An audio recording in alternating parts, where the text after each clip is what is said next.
Anya's Ghost.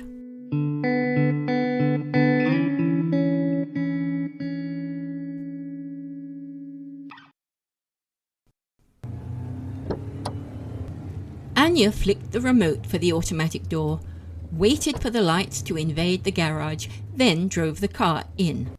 She looked around carefully. Seeing nothing unusual, she turned off first the engine and then the headlights. Her legs were trembling as she got out of the car, and there was a dull throb in her temples. She stood still for a moment, waiting for the confidence to move away and leave the support of the vehicle. A quick look at her watch confirmed it was almost 10 o'clock. So she'd been out for how long? Certainly not all day.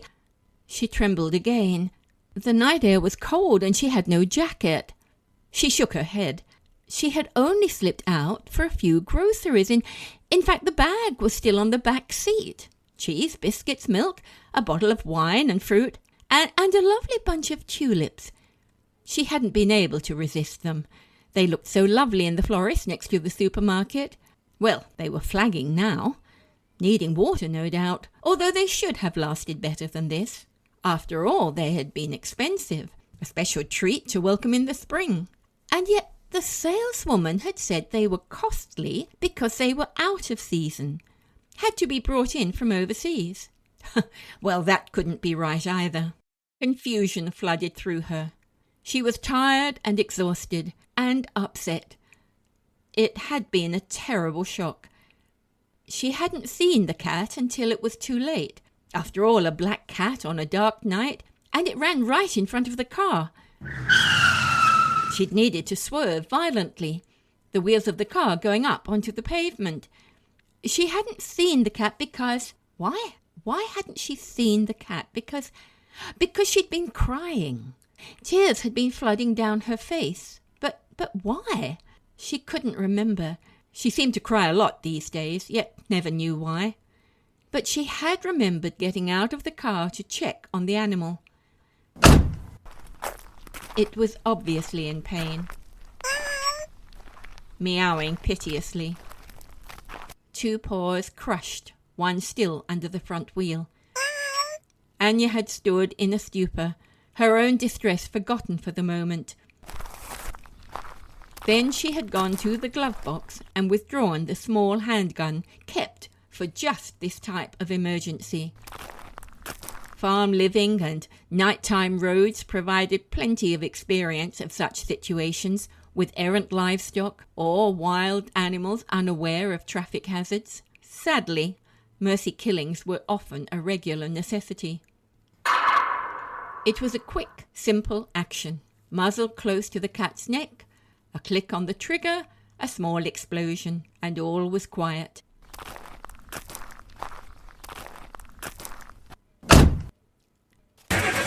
She had backed the car a few meters, then driven around the limp form and on, down the unlit street to her driveway. Now she was home. She drew a deep breath and said out loud, "Come on now, girl. You're grown up. Act like one. Stop crying over spilt milk." The homily was totally inappropriate. So much so she suddenly wanted to giggle hysterically. Well, it was true. The cat was dead. There was nothing she could do about it. Not back then or now. Even so, she felt slightly sick. It wasn't just the cat. It was all the other crazy things that had been happening inside the house. They were making her nervous. Remembering her shoulder bag, she opened up the car door and leant across to the passenger seat where it lay, and on impulse slipped the small pistol into it. Feeling slightly better, she slowly made her way out of the garage into the kitchen, switching on lights at every opportunity. Then she stopped quite still. There was a scuffing sound coming from the lounge. Not loud, but regular. It was familiar, but for the moment she couldn't place what it was. Certainly not a mouse, nor even a trapped bird. It was a constant scratching, regular sort of noise, like a machine turning idle. She took a few apprehensive steps towards the door, her hand sneaking around once more for the light switch. With the click came a sudden surge of luminescence, flooding the room. Anya stood in the doorway, her heart pounding, as she looked around for the source of the sound. And then she cried out in dismay. "Oh no! Oh no!"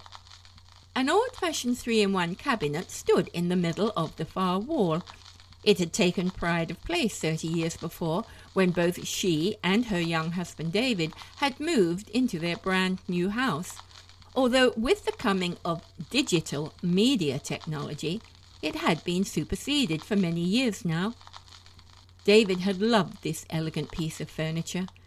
The beautifully designed cabinet had been crafted from deep-grained silky oak, and not only stored his much-loved vinyl records and compact discs, but the enclosed audio components had provided the means of giving hours of musical pleasure as the world's greatest composers and musicians had released their magic into their living room. Now Anya could see that the noise was coming from the turntable, which had reached the end of the long player. But having not been turned off, it still had the stylus engaged on the rim of the disc. The dry, rasping sound had developed a rhythm of its own as it went round and round in its endless navigation of the disc. Equally disturbing was the array of records now scattered on the floor, covers showing portraits of Beethoven, Mozart, Chopin, Rachmaninoff, tumbled on top of each other, their vinyl contents partially exposed, sadly displaying deep scratch marks that now rendered them useless. Bewildered, she went over to the record player and switched it off. Glancing at the record label, she could see it was an old Frank Sinatra album, one of the first in their jazz collection, each song celebrating a different milestone in her life with David. Anya felt herself weeping quietly. Who on earth would have been so callous and insensitive to treat David's treasures this way? Who could have or would have come into the house? Was this the result of a break and enter? Anya pulled out her mobile, ready to call 000, but stopped before her fingers clicked on the button. She had best check the house to see if there was any sign of forced entry, or worse, if anyone was still in the house. She was glad she had brought the pistol with her. Switching every light on and slowly moving from room to room with care, it was soon obvious not only was she alone, but the house was fully locked and all windows tight shut. With her mobile still in her hand, she began to dial emergency, but stopped once more as memory flooded through her. It had been only a few days before when she had returned home to find both front and back doors wide open, and inside she had found the bath tap full on with water overflowing onto the floor. Not only that, but the intruder had found all her fragrant bath salts, and even worse, her scented candles that had obviously been used to add a romantic mood to the bathing experience. In a panic, she had called 000, convinced that some homeless person had somehow forced themselves into the house. But to take a bath? That was not only odd, but quite audacious. The policeman had said, "Are you sure it wasn't you?" Anya had hotly denied that not only did she prefer showers, there was no way that she would have taken a bath in the middle of the day, let alone surround herself with aromatic candles, which had always been saved for special occasions. It had taken ages to clean up the mess, in addition to a massive invoice from the necessary plumber and electrician, and of course the 2 young policemen had made her feel a complete idiot. Oh, she didn't want to go through that again. Crossing to the other side of the room, she went behind the bar, seeking a bottle of whiskey. She was appalled to see the stack of dirty glasses on the countertop and cigarette butts. Many of them had been allowed to burn right down onto the varnished wood, leaving visible burn stains. The sight set her heart pounding once again. Anya neither smoked nor drank much. What was going on? Other things had been happening lately too, like money missing from her purse or entries on her credit card. Strange items had appeared in her closet, things she would never have bought herself, like a most outrageous set of black flimsy lingerie, and even worse, she had blushed one morning when she had woken up to find the sex toys beside the bed. Anya made her way to the kitchen and rummaged around in the cupboard looking for a packet of herbal tea. This was a necessity for sleep these days, along with a couple of Restovits. The packets were both empty. She turned back to the bar. Maybe a strong drink would be more in keeping with her needs. While alcohol was not a regular feature in her life, she was happy to admit that at times of stress it was highly beneficial to relaxation. Back in the lounge, she was surprised to find that the bottle of scotch she was hoping to find in the bar was missing. The dirty glasses had all shown remnants of red wine, so whoever was the secret drinker was not a creature of habit. But again she was perplexed. She was sure she had bought a new bottle just a few days ago, and certainly had not had reason to open the bottle since. But wait. No, there was a bottle of wine still in the car with the groceries. Oh, and the wilting flowers. She really should put them in water.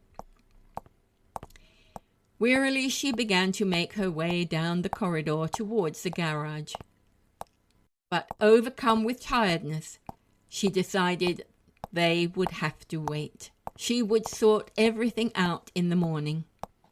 Turning on her heels, she went into the bedroom, where at least the mystery of the missing whiskey was solved. A half-empty bottle was beside the bed. Her side. Crazy. A glass of hot milk and a couple of sleeping pills was her nightcap of choice. There wasn't even a glass there. Even so, with such a bad day behind her, she decided she deserved something alcoholic, and she could do without a glass if necessary. A good, hefty sip, and she would feel better. So many odd things were happening. Strange, unaccountable things. She must make a list. Yes, that's what she should do. Pen and paper was what she needed. You couldn't argue with the written word. She checked through the drawer beside her until she found a notebook and pen. Another quick sip of alcohol would help her think straight. Yes? Better. Now think, woman, think. First, she would put down what had happened at the beginning of the week. In clear capital letters, she put down Monday as the header. Here she stopped for a moment. Her mind was getting a little fuzzy from the alcohol, but Monday was the day that a number of weird events had occurred. For instance, she had been to the library and been told a video was still outstanding. It was entitled Erotic Nights. Ridiculous, as if she would watch such a thing. Of course she denied taking it out, but the girl assured her it had been taken out on her card 2 weeks before. No, she couldn't remember Anya taking it out specifically, but obviously someone must have used the card. Otherwise it could not go through the register. Anya had checked her wallet. Well, the card was still there, tucked in beside her credit card, but a great deal of money that should have been there was not. She remembered going to the automatic teller to withdraw $100 about 7:30 p.m. Sunday evening. She'd made no purchases with cash payment since then. Today she had paid with her credit card. She distinctly remembered that, yet her purse was now empty. Also, when she looked more carefully, she found another receipt indicating that a further $200 had been withdrawn from a different automatic teller. Who knew her PIN number? And how had they got the card? And where was the money? And why put the receipt into her bag? What sort of crook would have the ability, let alone the nerve, to do that? And why? Another 2 entries took her back to Tuesday. On Tuesday she had done laundry, and on returning from the garden had found every photo of David had been taken from their frames and strewn over the bed covers. She felt violated that her privacy and private memories and grief were being exploited this way. Something was invading her home, and now invading her mind. She was so confused, so lonely. She just didn't know who to turn to or how to explain what was happening. She felt tears beginning to form. Behind her eyelids. Wednesday had been another embarrassing occasion with the police. Even so, she headed up the page with the day and then went on to list her activities. Went to bridge club about 4 p.m. Finished with coffee and biscuits. Left about 6:15. Got tested by booze bus 6:30. Just under the limit. The last sentence was underlined. How? How could she have registered anything at all? She had drunk no alcohol all evening. All day, in fact. No, that wasn't true. She had been out to lunch with an old uni friend, and they had shared a bottle of wine. Yes, she had forgotten it was a very good bottle of wine, because they were celebrating... What? What had they celebrated? Oh, of course. Selma had just found out she was to become a grandmother. Anya had been happy for her friend, but deep down in the core of her being she was jealous. She still grieved for the 2 babies who had been stillborn decades before, leaving her body unfulfilled for the motherhood she craved. And Selma still had a husband who she never stopped criticizing, never found anything good to say of him. But he's still with you, Anya had said. Be grateful for that. Of course, Selma hadn't listened, and Anya had got irritated and left the lunch earlier than intended, so of course she couldn't have had much to drink. Maybe that was yesterday. She shook her head. Oh, it was so hard to remember. The days got mixed up a lot. It was confusing. Without pausing to make sense of that entry, Anya immediately wrote down the next. Thursday. That was the day before. 10 a.m, went to check mail, came back and found clothes in disarray. She had only been gone a few minutes. The sun had been so bright her head had begun pounding. She hadn't slept well and her whole body had ached. Probably a sign that she was getting flu. In fact, she seemed to be getting a lot of headaches these days. That's probably why she felt constantly befuddled. Oncoming flu and headaches. Yes, she was probably going down with something. She hadn't really felt well since David had died. And that was, how long ago? 2 months? No, it must be 3. 14 weeks and 2 days. She brushed away the tears. It seemed like yesterday, just a day since the car crash. The police had said it wasn't her fault, even though she had been driving. It had all happened so suddenly. She had been keen to get home after she and David had shared a long day at the beach. David had been dozing. She had overtaken the truck, but it had suddenly swerved. She'd screamed as her head first hit the steering wheel and then jerked back with whiplash. It had taken weeks of pain and wearing a neck brace before she could function normally. David had never woken up. He had gone straight through the windscreen like a rag doll. He had never regained consciousness. He had never said goodbye. She had never said goodbye to him. Anya turned to the notepad again, determined to continue. She headed up a new page. This time it would be today's date, Friday the 5th of September. Suddenly the page became blurred as her tears began to flow uncontrollably. She hadn't realized. Had she forgotten? No, she hadn't forgotten. She simply didn't want to remember. It wasn't weeks or even months. It was a year, exactly a year since the accident. This was the anniversary of David's death. That's why she had bought the tulips she put on his grave. The assistant had tried to persuade her to buy lilies. So much more appropriate, she had said. But David had loved colourful things, and Anya had loved David.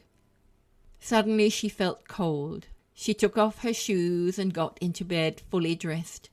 She pulled the covers up tight around her, waiting, watching, and thinking. Waiting for what? Watching for what? Thinking about what? It was all a jumble. Why would someone scatter clothes and run a bath and leave the water running and drink the scotch and smoke and use all her perfume and bath salts? Presents from David, now precious, because there would be no more presents. No reason to look nice, smell nice, be nice. She lived alone. She would always live alone. In the whole year since David had died, she had not allowed anyone to visit the house. So who could the intruder be? Who was invading her home? Unless... David, are you here? Oh, David, I'm so lonely. If you're here, let me know. Let me know that you're here, David. Grasping the bottle of scotch, she took another sip. She was not used to drinking straight from a bottle and found drops dribbling onto the front of her dress. As she raised the bottle again, she caught sight of her reflection in the dressing table mirror. She was horrified at what she saw. She looked at herself intently, noting the grey hair, the deep, lined, haunted face, and the sagging body. You ugly old woman. Ugly. Disgusting. No wonder David left you. He hated you. Everyone hates you. The world hates you. That's why nobody visits you or calls you. You're revolting. Full of self-loathing, she picked up the mobile on the bed and flung it towards the mirror, which shattered into a myriad of cracks. With the bottle still in her hand, she began to pour the contents out over the satin bed sheets, watching in fascination as the fibres soaked up the liquid. With a sudden cry of anguish, she poured the remainder over her hair and down her body, rubbing it over herself in a frenzy of sensual movement. With the bottle now empty, she lay in the midst of the wet, sticky stench. Then, almost languidly, she felt around in the top drawer of the bedside cabinet until her hands found an old discarded packet of cigarettes, limp and stale with age. Beside it she found the lighter. She looked at it a long time, then she flicked it on. A few hesitant flames began to spark around her, and she began to cry, gently at first, but gradually gaining force until her whole body was writhing in contortions. No sound came from her throat, but inside she could hear herself screaming, "Oh, David, why did you leave me? Why did you die? Help me. Oh, help me for God's sake, David, help me. Come to me, David, come or take me to you. Now, David, I need you now." Then, on impulse, she reached for her bag, which she had thrown onto the bed, and probed around until her fingers found the pistol, lying deep down in the crevice. Slowly she positioned it into her hand. It felt comfortable and comforting. She kissed it, caressed it, slid it gently into her mouth, then slowly squeezed the trigger.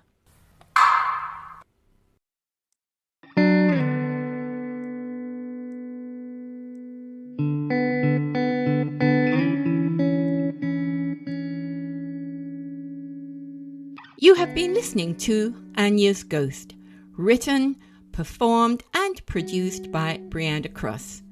For similar stories, please go to fastfictionpodcasts.com. Thank you.